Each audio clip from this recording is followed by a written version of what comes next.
Guys, we're back with another One Room Schoolhouse, and today we're talking about a really cool artifact, and then we're gonna make a connection to some modern day bad history, silly accusations, and the really cool artifact is a flag from back in World War II. This was a flag that was captured by an American soldier during World War II. Several years after World War II, there was a reunion, and many soldiers who were part of World War II actually came and signed this flag. So a really cool token that somebody brought back World War II. It's such a cool souvenir for them, and now we have this as part of our collection.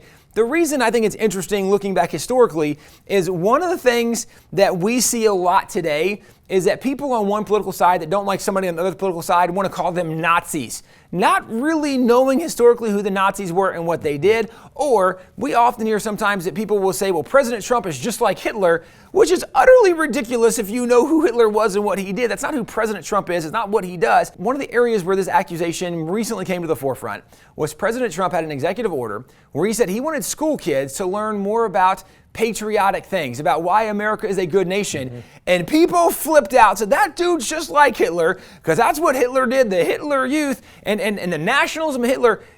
Learning about good things America did is not the same thing as what Hitler did with the youth. And there's a great quote from Benjamin Rush. And by the way, Benjamin Rush, a founding father, signed the Declaration. John Adams said he's one of our three most notable founding fathers. But Benjamin Rush says he believes that patriotism is both a religious and a social duty.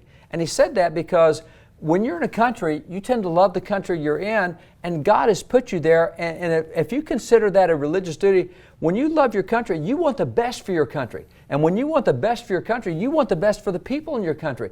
Well, wanting the best for your country and for the people in your country, being patriotic for your country, if every country did that, they would all have really good conditions. But that's not the same as the kind of nationalism Hitler had, where he said, not only are we going to have good stuff, we're going to force every one of you to do the way we want it to, and we'll kill and we'll damage and we'll take over anything.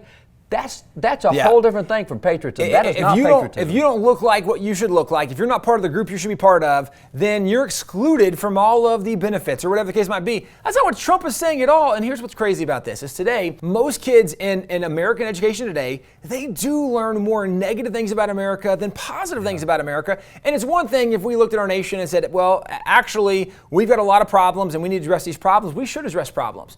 But to look at America historically on an objective standard or objective scale when we're measuring or compared to other nations, to imagine that America has been one of the great causes of the evil of the world over the last several centuries is a very, very poor read of history. Well, it is. And it's today, if you make a comparison and you compare America to other nations and say we really are better in other areas, which is called historically American exceptionalism. That's a term we got back in 1831 from Alexis de Tocqueville, who came here. He was the Frenchman who wrote the book Democracy in America. He said, oh my gosh, what I see in America, this is exceptional. Well, if you look statistically, America is different from other nations, but not because of arrogance. I mean, the fact that our Constitution, we just had Constitution Day, 233 years under the same document. The average length of a Constitution is 17 years. And one example is every September 17th is Constitution Day. And in 2020, that was our 233rd birthday under the same document. The average length of a Constitution in the history of the world is 17 years. Now, the fact that America's gone 233 rather than 17, that's exceptional. All it means is we're the exception, not the rule. It doesn't mean we're trying to conquer everyone who doesn't have our viewpoint. The same with our prosperity, the same with our technology. America is different. Yeah. And since President Trump talked about teaching patriotism, I've watched his articles have come out from universities and other groups organizing the movement to teach what they call the myth of American exceptionalism.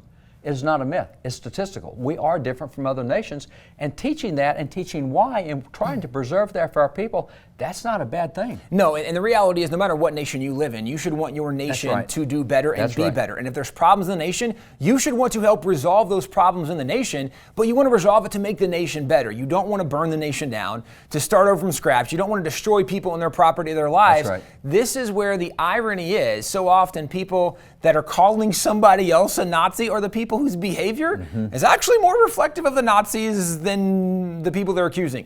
This is why it's really silly that President Trump has been compared to Hitler on many occasions because of all of the things that President Trump has done. He's not been a comparison to Hitler. And if you go back and study history, right, if you went back and talked to some of these guys from World War II who actually fought against Hitler, who fought against the Nazis, who saw that regime, what you would recognize is that America's really special for what we did, and that when a president recognizes that America's special, that doesn't make them like Hitler, that makes them patriotic.